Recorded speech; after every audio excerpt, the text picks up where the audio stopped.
Welcome to Spiritual Changemakers, the podcast that guides you through tough times with practical tools and inspiring stories. I'm Andreea Tamas, your host and the Sacred Transitions Coach.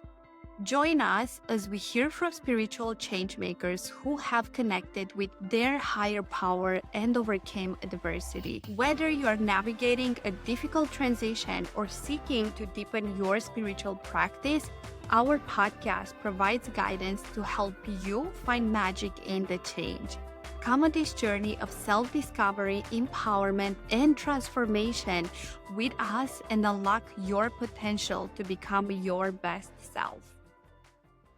Welcome, my beautiful souls, to a new podcast episode on Spiritual Changemakers. I'm so excited to have Sarah Intelligator, like intelligent, like Intel, and wow, it's like such an interesting name. And Sarah came with us today to share her wisdom. She is an expert in divorce. She has a Bachelor of Arts in English, and she received a Juris Doctorate from Southern Law School in Los Angeles. And right now, she's actually practicing exclusively family law since 2008. And Sarah is the owner and founder of Law Office of Sarah Intelligator. And she also has been a yoga instructor since 2000. And I love that. I love that you combine the yoga with the logical. I'm very curious to also hear your story about what made you become a lawyer, Sarah. Like it's such a big discrepancy, between yoga, healing, and so on, and being a lawyer. So I would love for us to start with that and share with us a little bit about yourself. Like, what made you become a lawyer, and what made you become an expert in divorce? Yeah, sure. So, as you said, I was a yoga teacher. That doesn't seem like a natural segue into the practice of law. When I was in college, I was teaching yoga. I didn't know what I wanted to do, but I thought that getting a law degree, it was a good degree to have. So I went to law school thinking, I'll figure it out, but people will respect me. They'll take me seriously. Mm-hmm. No one can mess with you if you're a lawyer, right? And I never intended to practice law, but I got out of law school. I took the bar exam. I passed the bar exam. And then I was like, okay, so what am I supposed to do now? Like, I guess I should just be a lawyer. I was like, so I kind of accidentally fell into it. Fast forward 2 decades later, I'm still practicing. I did work for a firm for the first 5 years, and it was a family law firm, and I did not like it. And I felt like I was not fulfilled. I felt like it was not fulfilling to my soul. And then I went out on my own. I left the firm. I decided, okay, I'm going to try to figure out what I really want to do with my life. And as I was trying to do that, I needed to still take on some clients so that I could, pay my bills. And so I did a little bit of work. And as I was working with those clients, like completely on my own outside of the firm, it came to me that practicing law, family law specifically, which is like so deeply personal and so intimate, and you're dealing with people who are going through a difficult time and you're trying to help them get through it. I realized that was very similar to what I was doing teaching yoga. I was trying to get, in a different way, but kind of in the same sense, trying to get people through a difficult situation and trying to use certain tools and teachings to help them get there. So I kind of realized, so I coined the term holistic divorce and family law to describe my style of practice of law, not yoga. And I realized that, for me, it's so important to honor that human experience that is so intrinsic to family law. Like, I feel like that's not necessarily true of corporate law or criminal law, but family law, you're dealing with people who never might have needed a lawyer a day in their lives or never thought they would need a lawyer. And all of a sudden, they're being asked to shell out a large sum of money that they don't necessarily have to pay for a lawyer. They're asking to trust a total stranger. They're asking to make huge life-changing decisions about themselves, their property, their finances, and even their children, when they're also dealing with the emotional impact of a breakup. So to me, if I can handhold and if I can guide and offer, maybe use some of those tools that I have as a yoga teacher and implement them in my practice of family law, that to me made it such a more fulfilling thing. And it's the reason that I'm still practicing almost 2 decades later and not doing something else. Yes, so beautiful. Thank you for sharing. And I think the fact that you were a yoga teacher before, no, before you Yeah. became Yeah. a lawyer, Yeah. and the fact that you were able to blend the two in order to support people in the way you do, I do see how this profession of being a lawyer can Mhm. be much more meaningful. Yeah. No, Definitely. because I heard and I've seen, and I think there is even a statistics that the lawyers are some of the most like unhappy and depressed people out there. Very high rates of alcoholism. Alcohol, Yeah. yeah, yeah. So I think the fact that you put these two together and you help people in a holistic way, I can see how that can create such a big and different impact in people's lives. So I just want to acknowledge you for that. Thank you. And why divorce? Why divorce, Sarah? Well, that was also kind of an accident. When I started law school, I said to myself, if I ever am a lawyer, I don't want to be a lawyer, but if I ever am a lawyer, I will practice criminal defense. And that really spoke to me, mainly because I really enjoyed doing trial work. So I only took criminal law classes in law school. And one of the, I wanted to go into private defense work. And one of the only ways to ultimately do that is to either work for the district attorney or the public defender for some time to gain experience. So during law school, I worked for the public defender. And when I passed the bar, I applied to the district attorney's office. There was a hiring freeze at the time at both the public defender and district attorney's office. So I needed a job. My mom is a family law attorney, and she knew somebody who was looking for a part time associate. I was like, perfect. I don't know anything about family law other than what I learned for the bar exam, but that's okay. I'll figure it out. I don't want to work like, 7 a.m. to 2 a.m. sort of situation. And I don't want to be a slave to my work. So, like, this make your own hours, part time, like, come and go as you please, as long as you get your work done. That's perfect for me. I started working for that firm, and it was very much a sink or swim situation. I didn't really know much. I was calling my mom every day to ask her questions. It was like, how do you fill out this form? But I figured it out. And I again, once I left and I realized that I could make the practice of it was almost like it's something I never wanted to do. And it's not the direction I wanted to go, but in some way, the universe just pulled me toward it Mm, so that I could help others. And I think that ultimately expanded outward and flowed outward, not just into helping my clients, but into trying to prevent divorce. And that's why I wrote my book, Live, Laugh, Find True Love, because to me, it was like I only get the opportunity to help people once they get to my office. yeah. But if I could get to them before they ever got to my office and taught them how to Mhm. never need me, like that took on a whole nother life of its own. And so I feel like in many ways, this has sort of been my calling and I was pulled toward it, even though I had no interest in it. And at the time, the reason did not seem clear to me. And I can definitely feel that as you are sharing. It's like I have chills in my body.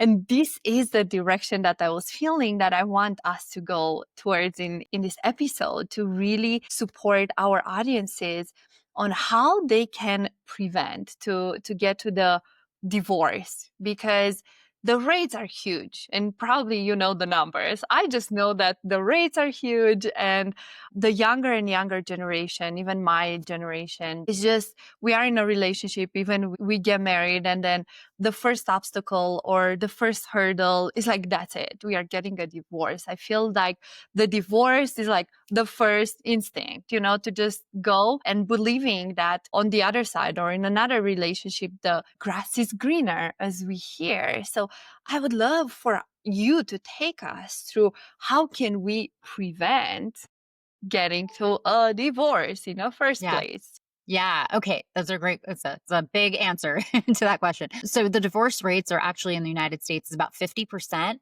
In the 40% range is first marriages end in divorce, about 50%, 50 to 60% of second marriages end in divorce, and like over 70% of third marriages end in divorce. So it averages out to about 50% of all marriages end in Yeah. divorce in the United States.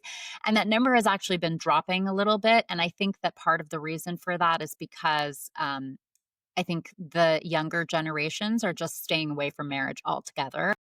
And, Yeah. and I don't necessarily think that's the solution. I mean, if you don't believe in the institution of marriage, that's one thing. But I find that people who stay away from marriage, like, I'm never getting married, it's because they're afraid that the marriage will end in divorce. Maybe their own parents went through a divorce, maybe for whatever reasons. And so my takeaway from this is you don't need to avoid divorce. You need to avoid the wrong relationship. And so how do we Mm. do that, to your question here? So in my book, I identify 6 patterns. I call them the F words because they're like the fail factors. The reasons all relationships that I see, everyone who comes through my door, why are these relationships failing? And and so basically what I'm looking at is this is what happens in pretty much all relationships that fail. So what can we do to avoid doing those things so that we don't go the wrong path, we go the right path? So the first of these is fundamental values, the first F word.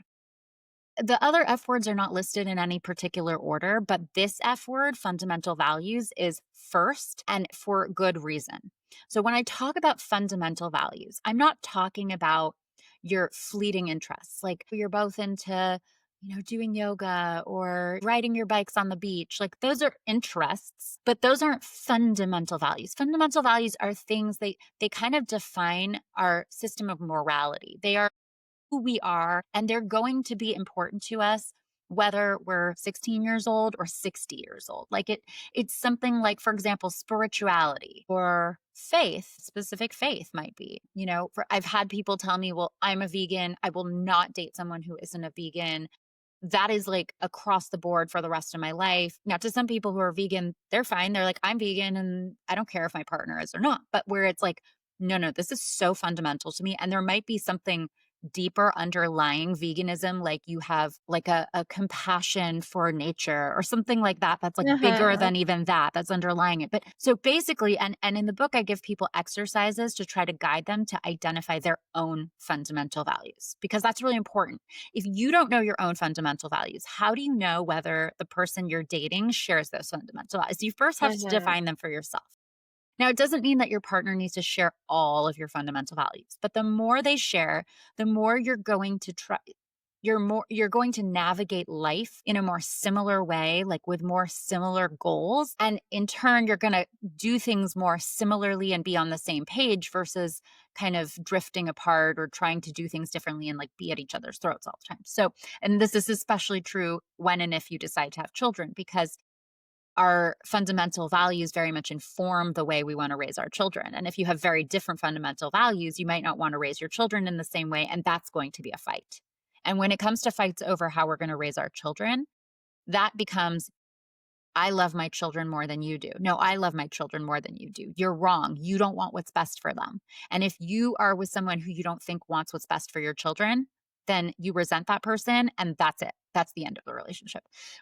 All roads lead to resentment. I feel like, people end up in my office for whatever reason that they become resentful, it ultimately ends in resentment. So this fundamental value is so important. And, I'll pause there if you have any follow-up questions about it. But I feel like that is like a big reason that relationships don't work out and people don't take the time to find out whether their dating partner shares those fundamental values. That's like really unimportant. They let their infatuation and butterflies in their stomach and physical attraction, all that select a partner. And then later on down the road, they kind of maybe realize that there are some red flags. But at that point, they're so invested that they just sweep those red flags under the rug or justify to themselves why, oh, well, yeah, I know, but there are so many other good things.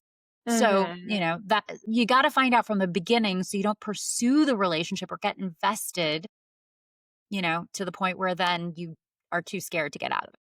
Yeah. So do you recommend then to people like they get into a relationship and then you're like, okay, guys, from the beginning, you go ahead and do an exercise to find your fundamental values to see if you are a match or not? Or how do you recommend them to approach this? Yeah, it's a really great question. I mean, that is certainly one thing you can do. I think that um, you need to be doing a little bit of the investigative work before you even get into a committed relationship with this person.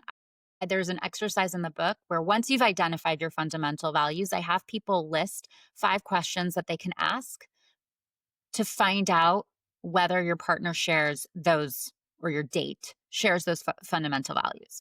So, for instance, I use this example a lot because I think it's a good one. Say somebody grew up Catholic. It's really important to them, go to church every Sunday. They're very devout. They want a partner who is Catholic as well, someone who's, believes in God, all these things, because that's how they want to raise their children. They want to have children. And so you're not going to go into the date with a clipboard and say, do you believe in God? Do you go to church on Sundays? Like that's not how you do it. There's a way where you're flirting, you're having a good time, you're having a conversation, and your date might say something like, "Well, I love football." I don't know. And you say, "Oh, cool. Like, do you watch football on Sundays? Is that like something you do when it's football season?" And they wouldn't be like, "Oh, yeah, I'm at the bar from 7 a.m. to 5 p.m. Like, I am watching football all day." And you're like, "Oh, cool. Like, like I usually go to church on Sunday mornings. How do you feel about that?" Or something like that. Right. And if your Mm, date says, "Oh, God, I don't believe in God," or something like that, y- even if you think this is the most attractive, coolest, best person in the world, that's obviously not the right person for you. And a lot of people, they might either not ask the questions or they might ask the questions, hear the answer, think they can change the answer down the road, or it's something we yeah. can do. That's a future me problem. I can deal with that later. Or I'm going to be the one to change this person, or, oh, they don't really mean it. And there's this great Maya Angelou quote, which I'm going to botch and paraphrase, but essentially she says, when somebody says something, believe it, right? Mm, Like, so take a word at its face value. That means that instead of going on a second date and a third date, that is the last date for this person. No matter how attractive they are, no matter how much you like everything else about them, that is not the right partner for you because that person does not share your fundamental values and you're not going to change that person. You're not going to yeah. suddenly convert him or, this isn't the Spanish Inquisition. So that's just an example that I give, but because it's like such an obvious and tangible one, identify your fundamental values and sprinkle questions. You're not going into dating is like a job interview, right? It's not cut and dry, there's flirtation, but you need to be asking questions to get the answers you want because the longer you go without getting those answers, the more emotionally invested you get and the harder it is to leave if it's not the right situation. Yes, yes, I 100% agree. And I know in one of my previous relationships, it was exactly as you were saying. I was like, oh my gosh, like so much chemistry and like everything seemed perfect. It was just the fact that we were not aligning in when it was coming to mainly how we would perceive the world, how we want to go about our work, our vision, traveling, living in different places. And we were just not able to find a common ground other than me moving there. And I was like, I do not want to move there, like in the country that he was living. And I've been a digital nomad now for almost 3 years. Yeah. And I was like, no way I want to live in that country. And I had to make the hard decision. I was like, if you're not willing to meet me anywhere, like for you to make a change as well, Mhm. I had to cut it. And it was so hard because what was coming, as you shared, is that illusion that we have that the person might change Mhm. later on, even if right now they don't make that shift, that Yeah. change, Yeah. maybe later. Yeah. And that's how we lie to ourselves. And then we live with this, and it was coming to me even with this guy that is like, I was desiring to be with his potential. Yes. That's so well put. Yes. We are in love with that and we idealize people and we in our heads are like, I don't know. And I think women do this more than men, but I think women Mhm. feel like they can change men. They can convince them to be something they're not. Yes. And it's this like, age old cliche. And if anyone out there is trying to do that, like, you cannot change someone. If somebody wants to work on themselves, they can work on themselves. They can become a more enlightened or, a more well adjusted person who's in touch with certain things or who works through certain patterns or traumas or past experience or whatever. But we are who we are fundamentally. And that is why I say that those values, they're fundamental. Mm. And we're not going to change those fundamental values. Like we might change our superficial interests or who we are when we're in our 20s versus who we are in our 30s. But there's something, a theme that runs throughout, and it's always there and it's fundamental, and we're not going to change that. So it's better to find someone who shares your fundamental values than to think you're going to change someone's fundamental values because you're not. Mm-hmm. That's why Yeah. they're So fundamental. that's why they're fundamental. Yeah. So that's one of the from your book. Yes, Yes. from like the failures for people Yes. to take a look at on how they can prevent. It's starting with the relationship and looking at your fundamental values. And from the other five Hmm. that you have, which one would you want to share right now with the audience that you're like, that one is like so important? Yeah. I think the other one is fear. And we kind of touched upon it a little bit, but I think that people stay in relationships that they know intuitively deep down inside that they shouldn't. I talk to so many people, so many clients who tell me like, I knew this person was wrong for me. I knew. I had a client recently say to me that like when he met his wife, he got a chill through his body. But he married her, and I mean, I don't fault him for it, but it's fear of maybe we won't find someone else. Fear that maybe we'll be alone for the rest of our lives. Fear that we're not good enough, we're not lovable enough for somebody else to love us. Somebody good enough to love us. There's so many fear maybe that we're getting older, especially as women, our biological clocks are ticking, that, we might not find someone in time. Yeah. So there, or our friends are all getting married and we feel like, oh God, it's, I'm the last one The standing. pressure. And there's so fear. And here's the way that I think about it. And I kind of in the book that I guide people to overcome fear. Cause I think, well, yeah, okay, that's all good and fine. We're afraid, but how do we deal with that when fear is talking in our ear and trying to talk us into staying in a relationship that maybe our intuition knows that we shouldn't? And to me, I like to think of fear. Fear protects us in the moment right now. Fear doesn't care about the you of the future. Fear doesn't care about anything really other than the current moment because fear exists as a survival mechanism. And we've learned to trust fear because it's kept us safe, right? If Yeah. there's a hot stove, we're afraid to touch it because we know if we touch it, we're going to burn ourselves. If there are sharks in the water, fear tells us don't get in the water because if you do, you might get bit and die, right? Mm-hmm. Fear teaches us in that moment to be safe, and we have learned to trust it. It is very comforting, fear, because it is our protector. So when fear starts saying, oh, you might not find someone else, you might not, and it talks you into staying in the moment. But in the meantime, kind of, it's like, the devil and angel on the opposite shoulders. Mhm. It's like, then we have our intuition and our intellect, which is telling us, no, there's something not right here. That's a red flag. That's a red flag. And fear says, shush, shush, because if you listen To to ignore your it. intuition, then you have to break up, which is the uncomfortable and scary thing to do. And so you don't want to do all of those things. So I think what is very important to like, you almost like step outside of yourself for a second and look at the situation from outside of yourself as an outsider, which is kind of difficult to do. But like really ask yourself, what am I afraid of? Why am I afraid if I end this relationship? And then also, what is my gut telling me? Because our guts are usually right. And our guts have also protected us and kept us safe because our guts are very, very wise and very smart. They're much smarter than fear. Fear is smart in the moment, but our guts and our intuition are way smarter in the grand scheme of things. Yeah. So your gut, from what I understand, what you're sharing, your gut, it's not just wanting to protect you right now in the present, how the Mhm. fear does. Your gut cares about your future self as Yes, well and yes. your overall being. Yes, yes.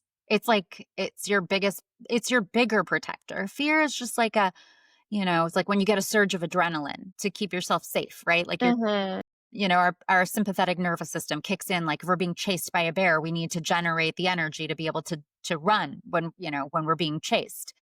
But the bear is eventually going to go away and we're going to get to safety and we're not going to need that anymore. And that's where it's like, okay, well, right now fear just cares about the bear, but our intuition cares about, okay, well, once we're back in safety and we have the rest of our lives ahead of us. Mhm. So that's what we need to focus on, right?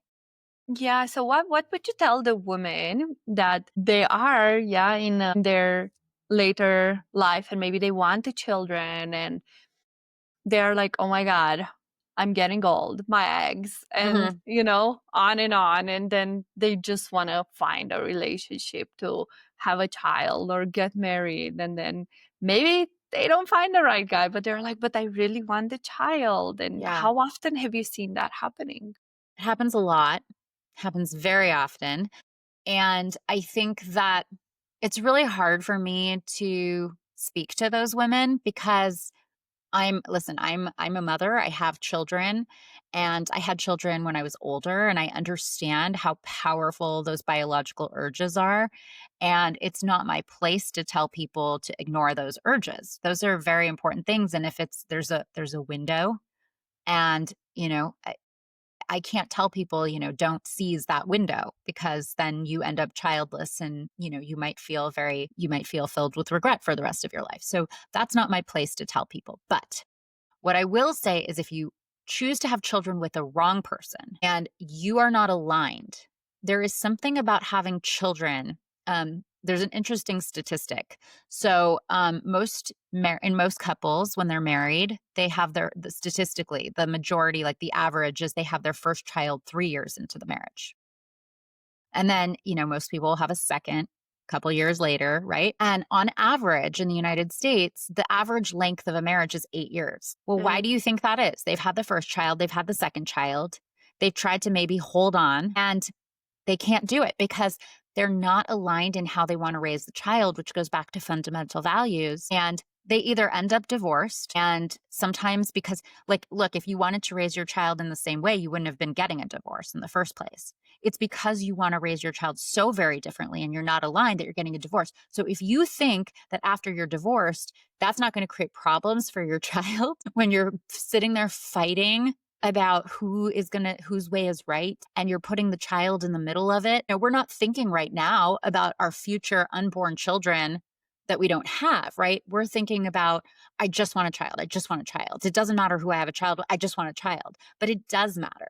So, that's something that, could potentially impact your future child. Like there are like lots of studies on this, but children whose parents go through a really bitter, acrimonious divorce in their teen years, those children have higher rates of suicide, higher rates of depression, anxiety. They go on to seek poor relationships on their own. They understand love in a very skewed way, and so they seek out relationships that are not necessarily right for them, and they repeat the pattern themselves. mhm. So you are pretty much by right now saying, I don't care. I just need anyone. You are now the child who you love unconditionally. Your child's not even born to you yet. And you already love it unconditionally so much that you will do anything to have it. You want it so badly. You are now putting your child in a position where you're doing something bad for them potentially by putting yourself in a situation or the child in a situation where there's going to be a bitter divorce, or if you don't decide not to get divorced, you decide to stay together for the kid, but you're always fighting and you're miserable and you're depressed and you are anxious, your child is going to grow up watching that as an example of Yeah. how to love and be loved. So, and model his or her relationships after that down the road. So, there's not a black or white answer here. It's very nuanced. But I Mhm. guess in a nutshell, to your question is if you can hold out, if there's something that you can do, whether it's, I'm not, this isn't for everyone, freeze your eggs, maybe be by yourself if at your very end of your rope, you're, in your mid 40s and you're like, this is it for me. Um, maybe you decide to adopt and then wait for the right partner, or maybe you decide to, have IVF on your own. I'm not saying that any of these Mhm. things are right because this is a deeply personal decision It and everyone is. needs to make the right decision for herself. But, I just caution women against settling for the wrong partner out of desperation because I think that it might put a band-aid on the issue right now, but it's going to create a bigger problem for her down the road. Yeah. Yeah. And I come from a family where my parents got into a divorce, and I would say they had a quite unhappy relationship. And I was 14 when my mom left from home, and she told me that how unhappy she was in a marriage, and that the reason she didn't leave earlier, it's because she wanted all of us to be together. Yeah. But at the same time, it affected us so much because we would just see fights, and how poorly my dad was treating my mom. And then going at 14 through that phase where my parents got separated and then my mom left to Italy. I'm from Romania, and then she hasn't came back, so I haven't seen my mom until I was 18 and I was able to go there and see her. Plus, my parents never spoke with each other after they got separated. And I just felt like I'm just like this in between. Like I'm in between my parents, and I constantly felt like I have to choose between my mom and my Yeah. dad. And I loved deeply both of them. Yeah. And what I decided to do was, as soon as I became an adult, I'm like, I'm just leaving, and Yeah. that's part of what made me move to US when I was 24. Because I was like, I don't want to choose neither my mom, neither my dad. My dad was in Romania, my mom in Italy, and I have two brothers. Both of my brothers went with my mom in Italy. Yeah. And then my dad would constantly saying, oh, now you're going to go to Italy as well. And I'm going to be left alone here. So I was like, no, I'm not choosing neither one of Yeah. you. And I came to US by myself. And it was part of it was running away from the whole situation, which was like a lot of trauma. And Yeah. it was very impactful. And I haven't realized that, like, the impact that it had on me until I went on this journey of like healing and discovering. And I was numb. After my mom left, I numbed myself Yeah. because that's how I knew how to deal with the situation. So I was numbed almost my whole adult life until I started on my healing journey. And I'm sharing this with the audience, not to be like, oh my God, it can be so bad, but to really see the impact that it can have if you say yes to the wrong partner. Yeah, and I see this a lot in my practice, like, I'm sorry that you went through that because that's really awful. When a mother leaves, your mother leaving as children, as teenagers, we interpret that as abandonment, like we're Yeah. not lovable, they're leaving us. And she was leaving your dad, but we as children are like, why am I not lovable enough for my mom to stay for me? So that and we are half our mom, half our dad, right? We're so Mhm. if your mom hates your dad, then maybe you feel like, oh, she hates half of me. Or if your dad hates your Yeah. mom, it's like, well, maybe he hates half of who I am, right? And we know this. And so that feeling like you are not lovable, then you carry that with you into adulthood, feeling like, oh, I'm not deserving of love. Mhm. And then you seek out any relationship where somebody loves you. It could even be an abusive relationship Yeah. because the fact that somebody loves you and isn't going to leave you is so powerful because it heals that trauma. I mean, it doesn't really heal it, but like it fills that void within you. And and I see that a lot where I see it in children of all ages, but it's really, really can be very devastating to a child and then, a human being and into their adulthood. Yes, it is. And at the same time, what I'm also telling my friends that I see that they have children, Hmm. I'm also telling them that you cannot avoid for your children to have their own traumas. Yes. They're gonna have traumas. We all gonna have some sort of traumas. It's Yes. part of being a human and living on this earth. So I also I see this overprotective, like parents who's like, oh my God, because they've been through a lot of traumas, they don't want their children to go through traumas. And then we Sure. see this overprotection layer. And I feel that that's where I've seen quite a bit of fights between the mother and the father and how Yes. they raise, because the mother is the overprotective and the father is, but let it be and let it be more free. And what do you have to say there? I see that play out a lot with specifically like diet choices. A mom is maybe super health conscious or not an a drop of sugar is to pass my child's lips because it's so unhealthy and horrible. And the dad's like, oh, come on, let him be a kid. Let him eat the cookies and the cakes and the candy. Like they're only a child once. Let them enjoy their childhood. And the thing is that the mom who maybe knows that, sugar is so unhealthy and she knows like what it does to the body and things like she knows that information, she thinks that the dad is trying to harm the child. So she then gets into a role where her partner is not her partner, but she needs to protect her child against the other parent. So now I like to use this analogy. It's like there's a dragon breathing fire at both of the parents. And instead of both holding up their shields together and trying to fight off the dragon together and work as a team, they're fighting each other.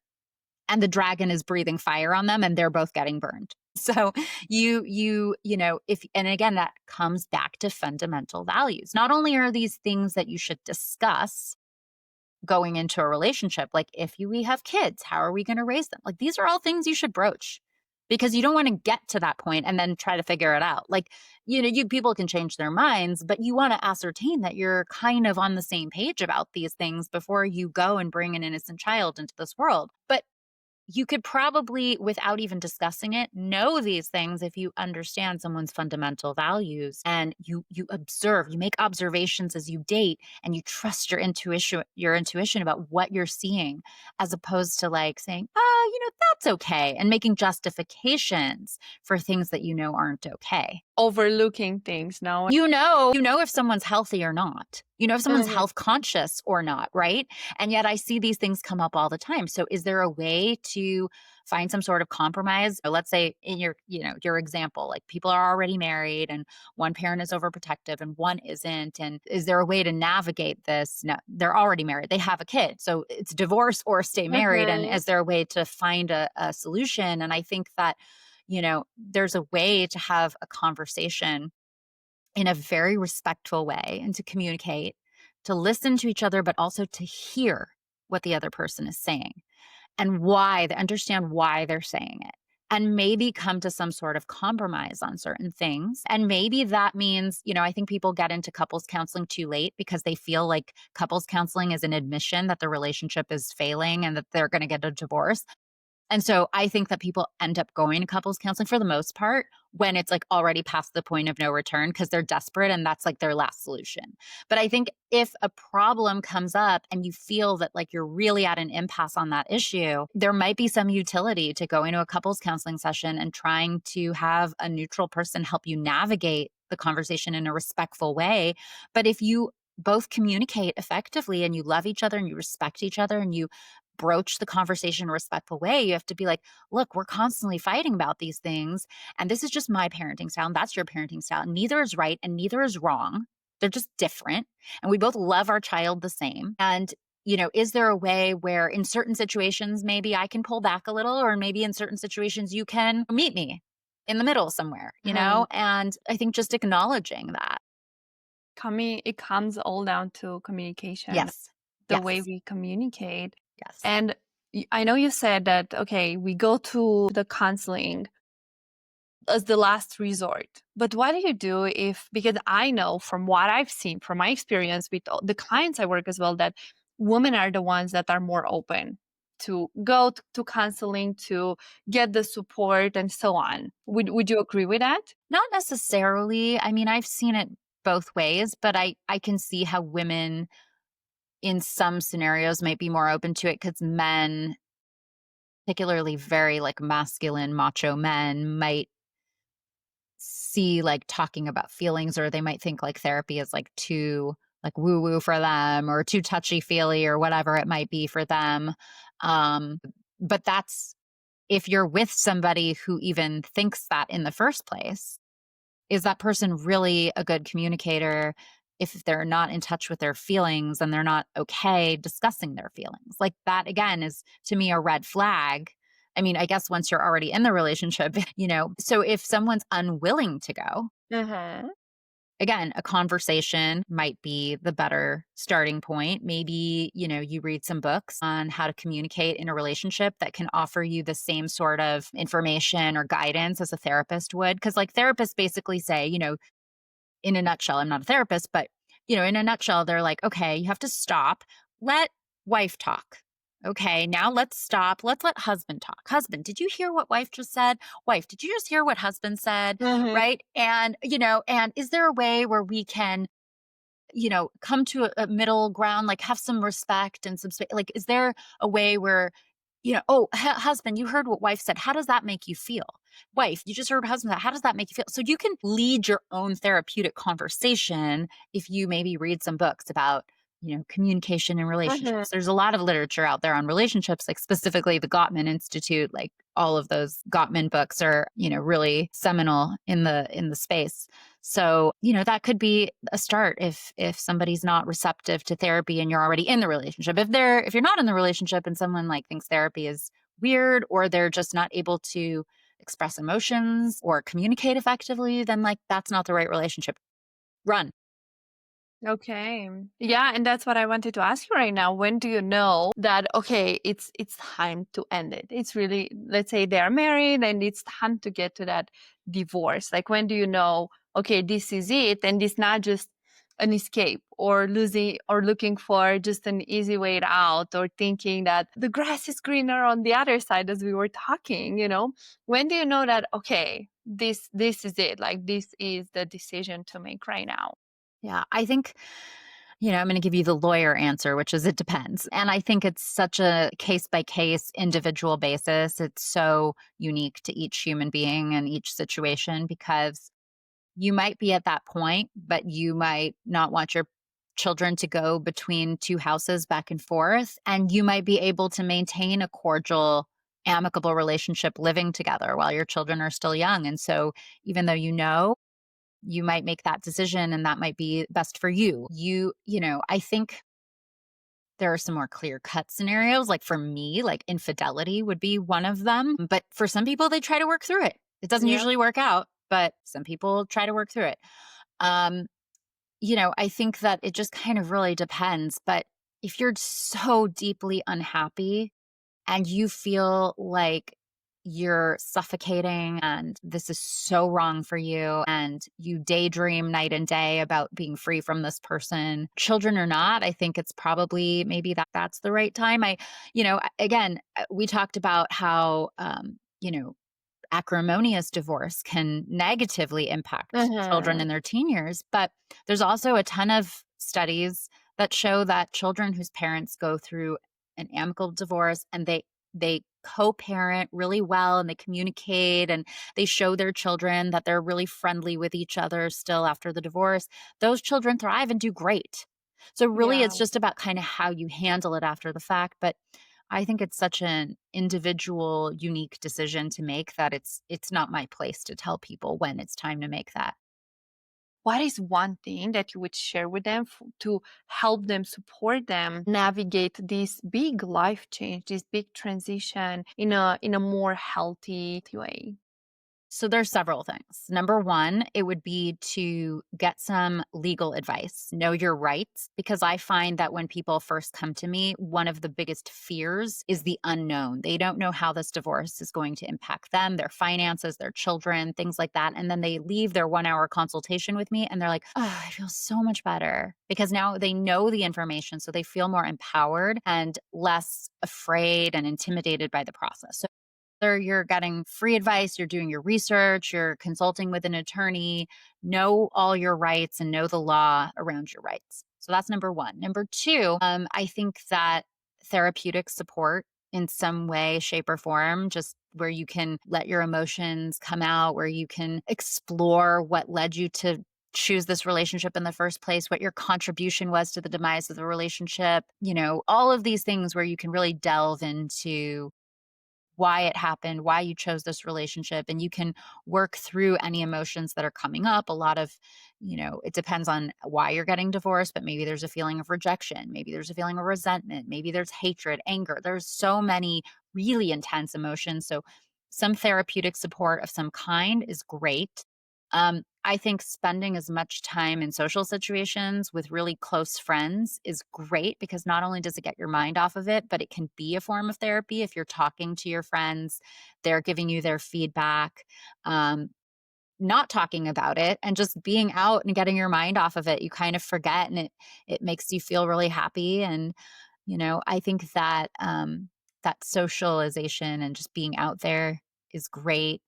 And just know that if somebody is going through a divorce out there, that it's a roller coaster. There are days where you feel like, oh, I'm so happy I'm free from this person. It's the best decision I ever made in my life.